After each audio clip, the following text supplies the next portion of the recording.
महाराष्ट्रातील प्रत्येक अपडेट जाणून घेण्यासाठी आजच मेट्रो रायगडच्या सोशल मीडिया प्लॅटफॉर्मला लाईक, फॉलो आणि सबस्क्राइब करा।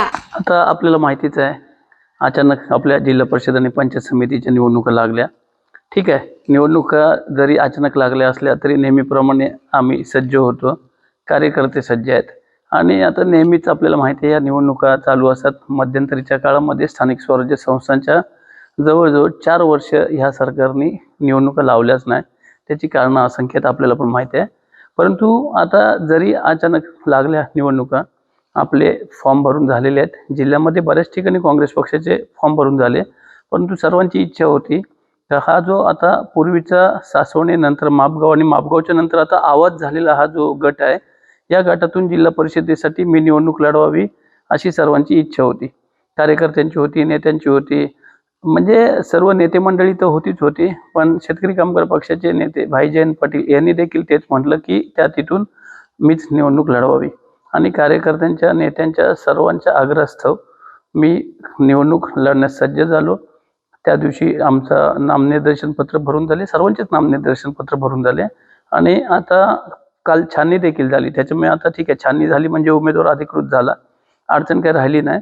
आणि आता येत्या 2 दिवसामध्ये फॉर्मची जी प्रक्रिया आहे मागे घेण्याची ती होईल, कारण काही डमी उमेदवार आम्ही दिलेले आहेत, आघाडीने काही डमी उमेदवार दिलेले आहेत। तर आता ते डमी उमेदवारांची जी फॉर्म घेण्याची प्रक्रिया ती 27 तारखेला 3 वाजेपर्यंत पूर्ण होऊन जाईल आणि त्याच्यानंतर कोण उमेदवार ते सर्व स्पष्ट होऊन जाईल। सर्वात पहिला प्रचाराचा मुद्दा हाच आहे की जनतेची सेवा, आणि जनतेची सेवा करायची म्हणजे ती समाजसेवा। आणि ती माझ्या वडिलांकडनं मी शिकलेलो असल्यामुळे, स्वर्गीय माजी आमदार मधुशेठ ठाकूर हे गोरगरिबांचे कैवारी आणि त्यांच्याच म्हणजे पावलावर पाऊल ठेवत आम्ही मार्गक्रमण करीत आहोत। माझा लहान भाऊ आता अलिबाग नगरपालिकेत जवळजवळ म्हणजे 1006 मतांच्या मताधिक्याने, म्हणजे 1400 मतदान झालं, त्यातनं 1006 मताच्या मताधिक्याने म्हणजे समोरच्याचं डिपॉझिट जप्त करून निवडून आलं। फार चांगलं काम त्याचं पण आहे। मी देखील समाजात जनमानसात जातोय, वावरतोय। करोनासारख्या कठीण काळामध्ये आम्ही जनतेची सेवा केली।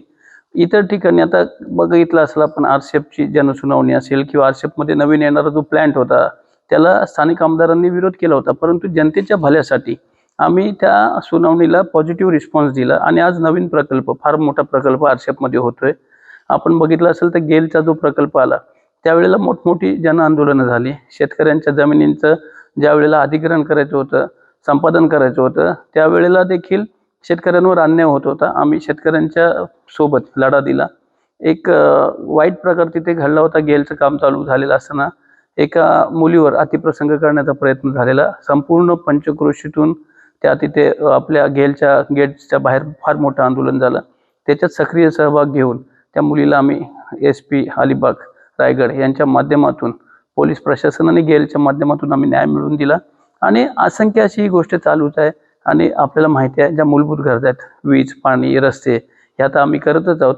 पण आता आपल्याला भेडसावणारी वाहतूक कोंडी, आपण बघाल चोंडी नाका असेल, पेजारी चेकपोस्टपासून पोयनाड असेल, कुरुळ रस्त्याला गेलेत तर तुम्ही अगदी कुरुळपासून बेलकडा असेल, आपण जर अलिबाग रस्त्यावरती आलेत तर पूर्ण म्हणजे चोंडीच नाही, झिराडला या, आपण आपल्या बुरुमखाने किंवा कुठे अख्ख्या रस्त्यावरती वाहतूक कोंडी आणि त्याच्यामुळे होणारे ॲक्सिडेंट्स, त्याचं प्रमाण वाढले। त्याच्यासाठी आता थोड्याच दिवसापूर्वी मी जिल्हाधिकाऱ्यांची भेट घेतली आणि ह्या तिन्ही प्रमुख मार्गांवरती उड्डाणपूल बनवण्याची, आणि त्यांना सांगितलं। उलट मला कलेक्टर बोलले की हे आधीपासून व्हायला पाहिजे होतं, पण मी म्हटलं साहेब बघा, आम्ही लोकप्रतिनिधी, माझे वडील होते, ठीक आहे, आता ते आपल्या हयातीत नाही, परंतु एक्झिस्टिंग जे लोकप्रतिनिधी आहेत हे काही लक्ष कुठलं देत नाही आणि त्यांनी करायची कामं ही आम्ही करतोय। पण 100% जनतेसाठी आम्ही चांगलं काम करतोय।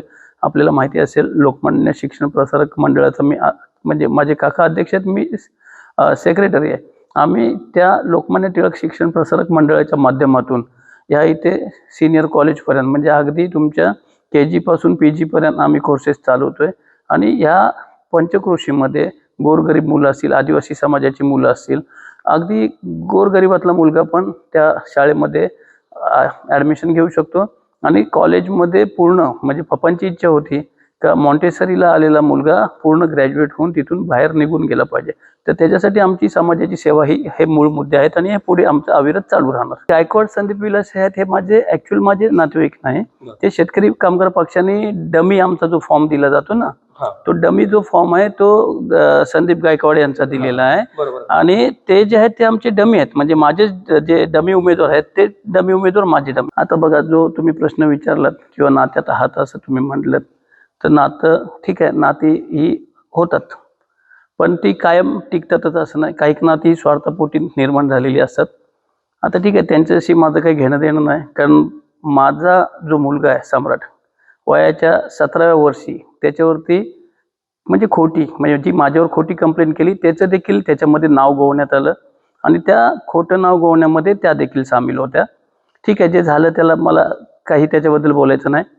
जे आहे ते ईश्वर बघेल, आम्ही आमच्या मार्गाने चालत आहोत. आता तुम्ही जे विचारलं की बाबा ते नातेवाईक आहेत, तर नक्की माझ्या सख्या आत्याचा मुलगा, म्हणजे ज्याचे वडील ट्रेन ॲक्सिडेंटमध्ये, तो साधारण मला वाटते 8 ते 10 वर्षाचा असेल, त्याच्या बहिणी 5-7 वर्षाच्या असतील आणि लहान भाऊ मला वाटते 1-3-4 वर्षाचा असेल. अशी 4 मुलं असताना ते ट्रेन ॲक्सिडेंटमध्ये वारले, जे आमचे आत्याचे मिस्टर होते ते. आणि तेव्हापासून संदेश नाव आहे त्याचं, तो आज देखील माझ्यासोबत आहे, माझ्या सोबतीने काम करतो. आणि त्याचं काय झालं आहे की त्याचे वडील गेल्यापासून त्याचं जे पालनपोषण आहे ते माझ्या वडिलांनी, म्हणजे स्वर्गीय मधुश्री ठाकूर आणि कुटुंबाने सर्वांनी केलं. आणि ठीक आहे, त्याची त्याला 100% जाण आहे. पण आता काही नाती झालेली जी असतात, आता होतात कधी कधी माणूस आता होतं नातं तयार, तर त्याच्यामध्ये काय झालंय की जे कोण उमेदवार उभे राहिलेले आहेत, आता हे माझ्या माहितीप्रमाणे जे उभे राहिलेले आहेत ते राष्ट्रवादी काँग्रेस पार्टीकडनं उभे राहिलेत अशी माझी माहिती आहे, जी म्हणजे ज्याला आपण थोडी जी काय म्हणजे तुटपुंजी माहिती आहे त्याच्या आधारे मला ते वाटते की ते राष्ट्रवादी काँग्रेस पार्टीकडनं उभे राहिले.